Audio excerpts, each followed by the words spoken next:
Start करते हैं जल्दी जल्दी गेट में चैप्टर नंबर 10 को। बहुत ही छोटा सा इंटरेस्टिंग सा चैप्टर है।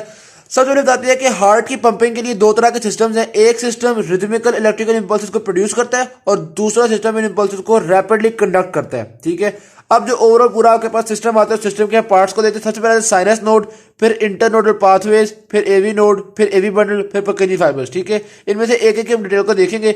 साइनस नोड की लोकेशन इंपॉर्टेंट है, देखिएगा। इसकी लोकेशन होती है राइट एट्रियम में सुपीरियर पोस्टीरोलेटरल वॉल पे। ठीक है, सुपीरियर वेना क्या हुआ कि ओपनिंग के बिल्कुल साथ। यहां तक बात समझ में आ गई। और साइनस नोडल फाइबर्स होते हैं, फाइबर के तो कॉन्ट्रैक्टाइलिटीज बहुत छोटी होती हैं, वो तो सिंपल सी बातें हैं। फिर इंटरनोडल पाथवेज तीन होते हैं आपके पास, उनके नाम होते हैं एंटीरियर, मिडिल और पोस्टीरियर इंटरनोडल पाथवेज। ये ऐसे नोड को एवी नोड से कनेक्ट कर रहे होते हैं, सिंपल चीज है। फिर आता है एवी नोड। एवी नोड को देखा जाए तो यहाँ पे एवी नोड के बारे में उन्होंने बताया हुआ है। इसकी भी लोकेशन देखिएगा, ये posterior wall of the right atrium होती है, immediately behind the tricuspid valve. ठीक है, ऐसे node opening of superior vena cava के पास था और ये ट्राइकस्पिड वाल्व की ओपनिंग के पास होता है।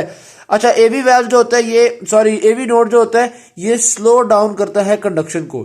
ये एक डिले प्रोड्यूस कर रहा होता है, तकरीबन 0.09 सेकंड का डिले प्रोड्यूस करता है इंपल्स की कंडक्शन में। वो डिले क्यों प्रोड्यूस करता है? Due to diminished number of gap junctions. Gap junction छोटे होते हैं, इसलिए ये डिले प्रोड्यूस कर रहा होता है। एवी नोड 0.09 का डिले प्रोड्यूस करता है और एवी बंडल 0.04 का प्रोड्यूस करता है। ओवरऑल एट्रियल वेंट्रिकल के दरमियान 0.13 सेकंड का डिले आ जाता है। ठीक हो गया जी। यहाँ पे हमने एवी नोड भी देख लिया, फिर एवी बंडल भी देख लिया, फिर परकिंजी फाइबर्स।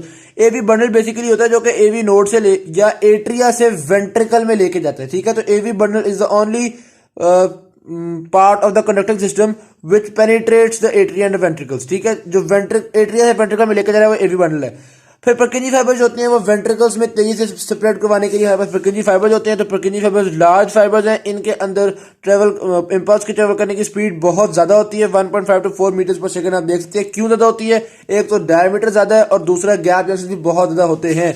तो सिस्टम की जो कैरेक्टरिस्टिक्स हैं हाँ, और मायोफ्यूल इसमें बहुत थोड़े होते हैं। ठीक है जी, सिस्टम की सारी जो कैरेक्टरिस्टिक्स हैं हमने डिस्कस कर ली हुई हैं। अब बीच में ये वाला रह गया जो हमने नहीं डिस्कस किया, mechanism of sinus nodal rhythmicity. होता बेसिकली क्या है, जो ऐसे नोड है वो खुद ही सेल्फ एक्साइटेशन से इंपल्स प्रोड्यूस करता रहता है। किस तरह से प्रोड्यूस करता है? पहली बात याद रखनी है, -85 और -90 मिली वोल्ट की बजाय यहाँ पे आपका जो रेस्टिंग पोटेंशियल है वो सिर्फ -55 to -60 मिली वोल्ट होता है। ठीक है, अब हमारे पास 3-4 तरह के चैनल होते हैं। एक होते हैं फास्ट सोडियम चैनल, एक होते हैं स्लो सोडियम चैनल, एक होते हैं पोटेशियम चैनल, एक होते हैं कैल्शियम चैनल। ठीक है, सारे तरह के चैनल होते हैं।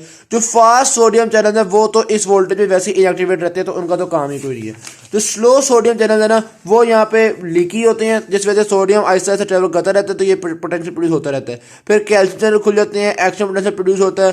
पोटेशियम चैनल खुलते हैं तो ये वापस रिपोलराइजेशन हो जाती है। ये वो सिंपल बातें जो हम कई दफा पढ़ चुके हैं। और पोटेशियम चैनल खुले रहने की वजह से हाइपर पोलराइजेशन हो गई और ये सारी बातें। ठीक है, तो यही वाली बातें यहाँ पे उन्होंने सारी डिस्कस की हुई हैं, ये हमें इंशाल्लाह आती हैं। अच्छा, उसके बाद ये प्रॉपर्टीज हम पहले डिस्कस कर चुके हुए हैं। कहाँ तक? यहाँ तक हमने डिस्कस कर लिया। लो जी, अब आता है one way conduction through AV bundle. AV bundle के थ्रू वन वे कंडक्शन होगी, यानी एट्रिया से वेंट्रिकल में ये लेके आता है, वेंट्रिकल से वापस एट्रिया में ये इंपल्स को ट्रेवल नहीं करने देता। बहुत अच्छी बात है जी। फिर आती है distribution of परकिंजी fibre in the ventricles. Ventricles के अंदर परकिंजी फाइबर डिस्ट्रीब्यूट किस तरह से हुए हुए हैं, वो सिंपल चीज है। एक चीज देखिएगा, ये पूरे मसल के अंदर स्प्रेड नहीं होता। ये जो मसल की लेयर है ना, अबाउट 1/3 ऑफ द लेयर के अंदर पेनिट्रेट करता है, कंप्लीटली पेनिट्रेट नहीं कर रहा होता। ठीक है, तो इसका मतलब है कि मसल्स के अंदर फिर अलग से पेनिट्रेशन होगी। तो यहाँ पर उन्होंने फिर बताया हुआ transmission of cardiac impulses in the ventricular muscle. जब ये जो परकिंजी फाइबर हैं ये हर कोने कोने तक ले जाते हैं, फिर हर कोने के जो मसल्स हैं वो खुद ही अपने अंदर उनके अंदर फैल जाते हैं। तकरीबन 0.03 सेकेंड लगता है इनको मसल्स को फाइबर के पूरे हर जगह मैसेज पहुंचा देने के बाद सारे मसल्स तक मैसेज पहुंचने के लिए, क्योंकि अब जाहिर बात है मसल्स तक परकिंजी फाइबर तो नहीं पहुंचाएंगे, खुद मसल्स पहुंचाएंगे, तो थोड़ा स्लो काम होता है, इसलिए 0.03 सेकंड हमारे पास लग जाते हैं।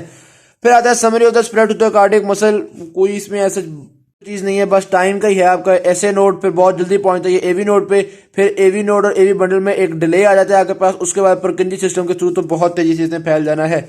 ऑलराइट जी, आगे आता है कंट्रोल ऑफ एक्साइटेशन कंडक्शन। बात ये है, आपके पास सारे फाइबर्स जो हैं ये सेल्फ एक्साइटेटरी हैं। हमने डिस्कस किया था ऐसे नोड के बारे में। ऐसे नोड सबसे ज्यादा सेल्फ एक्साइटेटरी है। अगर ऐसे नोड को खुला छोड़ दिया जाए तो ये एक मिनट में तकरीबन 70 दफा इंपल्स प्रोड्यूस करता है। ठीक, अगर एवी बंडल को खुला, ये जो एवी नोड है इसको खुला छोड़ दिया जाए तो ये एक मिनट में 40 to 60 टाइम्स इम्पल्सिस प्रोड्यूस करता है। और अगर परकिंजी फाइबर्स को देखा जाए तो ये एक मिनट में 15 to 40 टाइम्स पर मिनट प्रोड्यूस करते हैं। लेकिन सबसे ज्यादा कौन प्रोड्यूस कर रहा है? SA node. इसलिए सारे जो है ना वो अपना काम छोड़ देते हैं और एसए नोड की मारना शुरू कर देते हैं। तो हार्ट का पेस मेकर नॉर्मली कौन होता है? SA node. अब कोई मसला हो गया, कोई ब्लॉकेज हो गई है, एसए नोड का पैगाम आगे नहीं आ पा रहा, तो फिर एवी नोड खुद बन जाएगा पेसमेकर। मतलब ये खुद इम्पल्सिव प्रोड्यूस करना शुरू कर देगा। जब ये खुद इम्पल्सिव प्रोड्यूस करना शुरू कर देगा तो ऐसे पेसमेकर को हम कहते हैं एक्टोपिक पेसमेकर। ऐसे नोड के अलावा कहीं और पेसमेकर बन गए तो उसको हम कहते हैं एक्टोपिक पेसमेकर। एक्टोपिक पेसमेकर एक एब्नॉर्मल कंडीशन है। अच्छा, फिर एक और चीज देखना, वंस ऐसे नोड का पैगाम यहाँ तक पहुंचना बंद हो गया तो चूंकि ये जो परकिंजी फाइबर्स हैं ये तो खुद से काम करते ही नहीं थे, ये तो ऐसे नोड पर डिपेंडेंट थे, तो इनको खुद से काम करने में थोड़ा सा टाइम लगता है। 5 to 20 सेकंड्स लगते हैं। इन 5 to 20 सेकंड में हार्ट पंप नहीं कर पाता। हार्ट के पंप ना करने की वजह से ब्रेन तक ऑक्सीजन नहीं पहुंचती और बंदे को बेहोशी हो जाती है। इस प्रोसेस को हम कहते हैं स्टोक्स एडम सिंड्रोम। ठीक है, बाद स्टोक्स एडम सिंड्रोम क्या होता है? 5 से 20 सेकंड तक हार्ट पंप नहीं कर पा रहा होता, उसके बाद परकिंजी फाइबर कहते हैं यार ऐसे नोड पैगाम नहीं भेज रहा, बाहर में जाए, हम खुद ही काम शुरू कर देते हैं। तो ये सिंपल चीजें थी, रोल ऑफ परकिंजी फाइबर। हाँ, परकिंजी फाइबर्स का काम ये देखो, वो रैपिड ट्रांसमिशन करवाते हैं जिसकी वजह से सारे वेंट्रिकल्स इकट्ठे कॉन्ट्रैक्ट कर पाते हैं। अगर रैपिड ट्रांसमिशन नहीं होगी तो आधे पहले कॉन्ट्रैक्ट कर रहे होंगे, बाकी बाद में कॉन्ट्रैक्ट कर रहे होंगे। तो परकिंजी फाइबर का रोल बहुत अच्छा है, बहुत जरूरी है। फिर आता है सिंपैथेटिक और parasympathetic nervous systems. Parasympathetic nerves ज्यादा ऐसे नोड और एवी नोड तक ही जा रही होती हैं, जबकि सिंपैथेटिक नर्व्स जो है वो पूरे मसल्स के अंदर भी स्प्रेड हुई होती है। पैरासिम्पैथेटिक स्टिमुलेशन या वेगल स्टिमुलेशन आपके हार्ट रेट को डेफिनेटली कम करेगी। किस तरह से कम करेगी? नंबर एक, इम्पल्सेस प्रोड्यूस हो रही होती हैं, इम्पल्सेस की प्रोडक्शन को भी स्लो करती है और फिर ये कंडक्शन को भी स्लो कर रही है। ठीक है, इम्पल्सेस की प्रोडक्शन को भी स्लो कर रही है, यानी रेट ऑफ रिदम को भी स्लो करना है, और दूसरा इसने कंडक्शन को भी स्लो करना है। दो काम कर रही है और बहुत ज्यादा काम करे तो कई दफा ऐसा भी होता है वेंट्रिकल्स तक पैगाम पहुंच नहीं पाता। जब वेंट्रिकल्स से पैगाम नहीं पहुंचा तो मैंने आपको बताया था वेंट्रिकल्स थोड़ी देर बाद खुद से पंप करना शुरू कर देते हैं।